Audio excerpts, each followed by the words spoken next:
생명이란 무엇인가의 정우현입니다. 오늘은 지난 시간에 이어 생명의 본질은 유전자인가? 라는 주제로 생각해 보려고 합니다. 여러분들은 우연이라는 단어를 들으면 이것이 과학적인 용어처럼 들리나요? 아니면 비과학적인 용어처럼 느껴지나요? 1859년에 찰스 다윈이 진화 이론을 설명하기 위해서 자연 선택이라는 우연적인 메커니즘을 주장했었죠. 그때 많은 사람들이 그를 비웃었습니다. 피조물의 세계에서 엄연히 드러나는 신의 의도를 무시하고 이 우연과 같은 소위 비과학적인 요소를 들어서 종의 기원을 설명하려고 했다면서 말이죠. 이 우연이라는 단어는 아무리 봐도 과학을 설명하는 데 쓰이는 용어로는 적합하지 않아 보였던 것이죠. 하지만 20세기 들어서 과학자들은 이 우연적이고 무작위적인 현상에 대해서 기존과 완전히 상반된 견해를 보여주기 시작합니다. 기존에는 자연 법칙을 이해하는 데 있어서 아주 엄밀한 결정론적인 견해를 보였다면 현대에는 대체로 확률적인 입장으로 바뀌고 있습니다. 이 과학이 우연이라고 일컫는 사건들에 대해 아주 충실한 변호인이 되기를 자청한 셈이죠. 그뿐이 아니에요. 이제는 소위 이 불확실한 일들도 불완전한 일들도 현대과학에서는 아주 진지하게 다루어지게 되었다는 것은 아주 재미있는 사실입니다.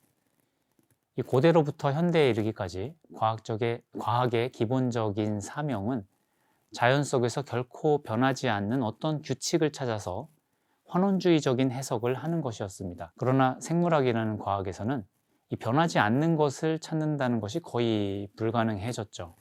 적어도 다윈의 진화론이 과학으로 받아들여진 이후에는 모든 생물은 변한다라는 것이 진리가 됐으니까요.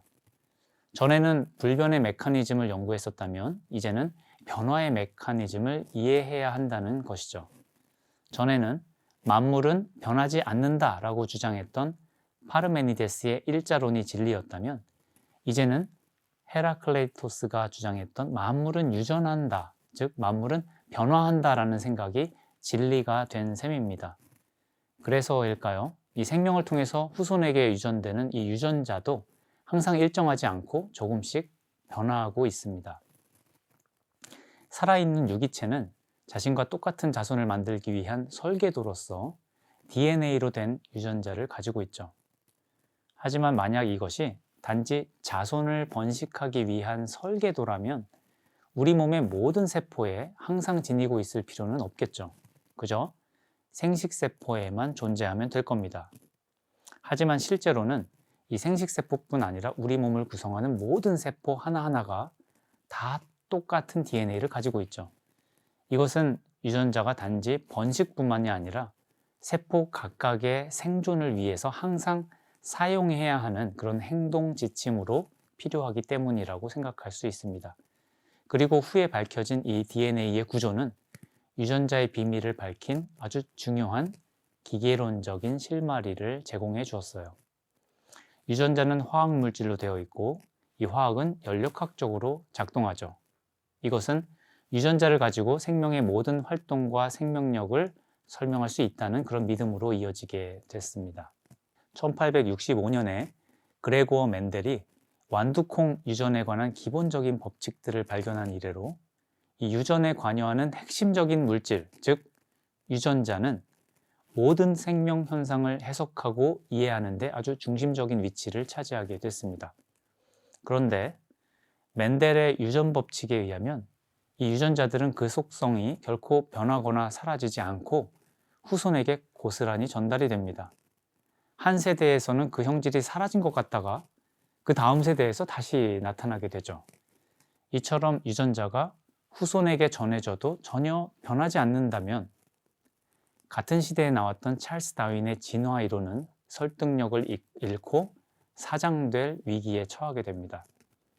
왜냐하면 세대를 거듭해도 유전자가 변하지 않기 때문에 자연 선택이 일어날 만한 그런 개체 간의 차이가 생겨날 수가 없기 때문이죠. 하지만 다행히도 20세기 초에 이르러 유전자에는 돌연변이라는 현상이 일어난다는 사실이 발견됐습니다. 이 돌연변이에 의해서 유전자는 대를 거듭할수록 조금씩 변형이 되고 이에 기존과 다른 형질을 만들어낼 수 있다는 것이 증명됨으로써 드디어 다윈의 진화 이론은 뒤늦게 날개를 달게 된 거죠. 이것이 바로 현대 진화론의 토대로 받아들여지고 있는 신다윈주의 이론입니다. 이처럼 생명이 어떻게 지금과 같이 다양한 모습을 띠게 되었는가의 문제는 이 세포생물학과 진화생물학 같은 것들의 발전을 통해서 해결할 수 있게 되었죠. 하지만 생명이라는 것이 맨 처음 어떻게 생겨나게 되었는가의 문제는 여전히 해결되지 않고 있습니다. 찰스 다윈은 과거에 이 문제에 대해서 따뜻한 작은 연못 같은 공간에서 우연히 일어날 수 있는 화학적 작용이 단백질과 같은 그런 유기물을 만들어낼 수 있지 않을까라는 의견을 피력한 적이 있었습니다. 이후에 20세기 초반에 이르러서 러시아의 알렉산드르 오파린과 영국의 홀데이는 이 다윈의 추측을 기반으로 하는 정식 학설을 주장했죠.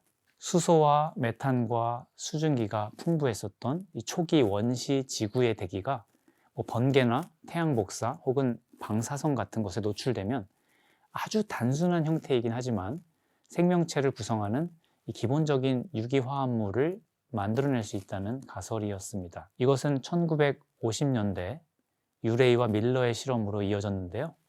이들은 이 플라스크 내에서 전기 불꽃을 일으켜서 글라이신이나 알라닌 같은 아주 간단한 형태의 아미노산이 만들어진 것을 실제로 확인하게 됩니다.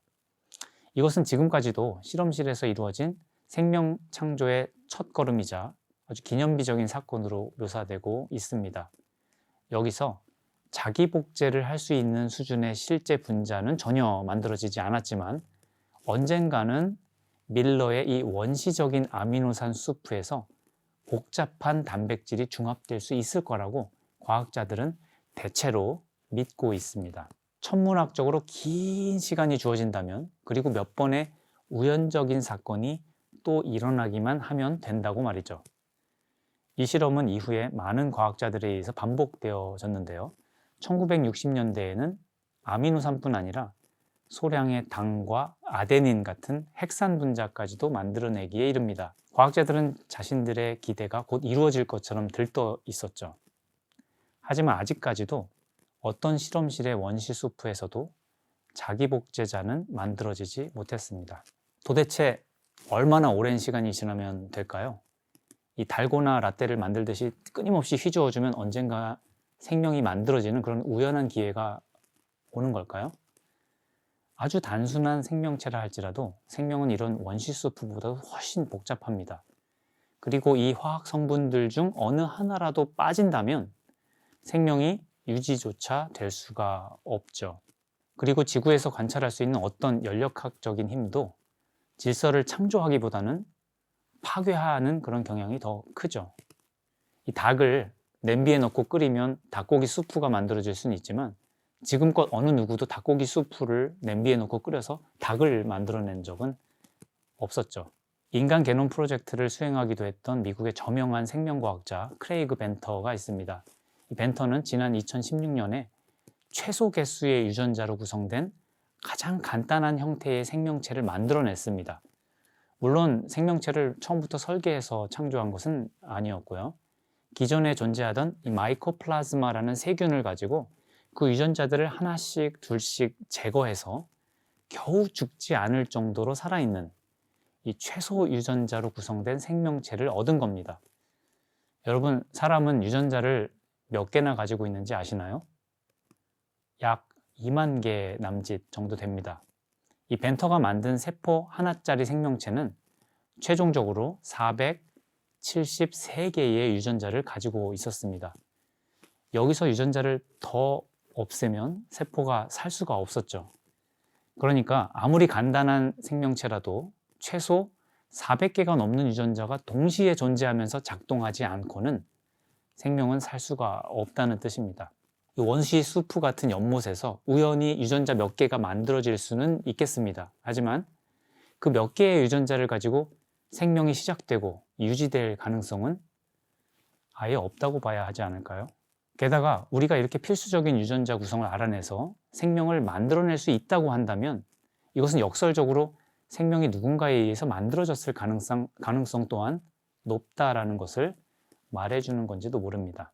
리처드 도킨스는 모든 생물이 유전자의 자가 복제로부터 만들어진 생존 기계라고 주장하고 있습니다.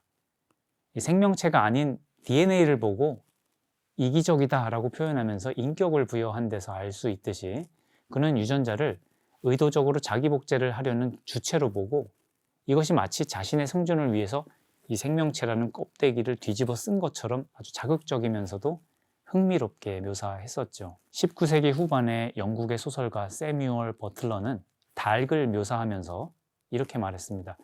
닭이란 달걀이 자기를 닮은 또 하나의 달걀을 만들기 위해 잠시 사용하는 도구일 뿐이다 라고요. 이 도킨스의 유전자 이론은 버틀러의 문장을 DNA라는 아주 작은 분자에 그대로 적용한 셈입니다. 그러나 이러한 생명의 원천을, 그러니까 생명력의 근원이자 이 정체성을 유전자에게 모두 내맡기는 것은 아주 위험한 일입니다. 우리에게는 승리의 DNA가 있으니 절대 지지 않아, 혹은 당신에게는 범죄 유전자가 있는 게 틀림없어 같은 이런 표현들은 은유를 넘어서 우리도 모르게 유전자 자체에 절대적인 정체성을 부과하는 셈입니다. 이 방탄소년단의 노래 중에 DNA라는 것이 있죠. 그 가사를 보면 이런 내용이 있습니다. 첫눈에 널 알아보게 됐어. 내가 찾던 사람이 바로 너란 걸 내 혈관 속 DNA가 말해주고 있어. 이 모든 건 우연이 아니라 운명이니까. 이것이 바로 유전자 결정론입니다. 은유든 직설이든 DNA에 너무 많은 가치와 정체성을 부여하는 것은 우리가 물질에 의해서 이미 운명지어진 존재일 뿐이라는 그런 한계에 부딪히게 만듭니다. 이런 믿음은 어떤 유전자는 사람을 우월하게 만들고 어떤 유전자는 사람을 열등하게 만들 수 있다는 생각으로 쉽게 이어지게 될 수도 있습니다. 하지만 유전자는 인간의 마음과 본성을 혹은 운명을 결정짓는 궁극적인 인자가 결코 아닙니다. 반대로 유전자는 맥락 의존적이어서 주위 환경과의 상호작용을 통해서만 적절히 발현될 수가 있죠. DNA는 생명의 설계도가 아니라 그 생명이 주어진 환경에서 적절히 적응하는 데 사용되는 일종의 가이드북에 더 가깝습니다. 이 유전자 이야기는요, 다음 시간에 더 이어서 나눠보도록 하겠습니다. 오늘의 강의는 여기까지입니다. 들어주셔서 감사합니다.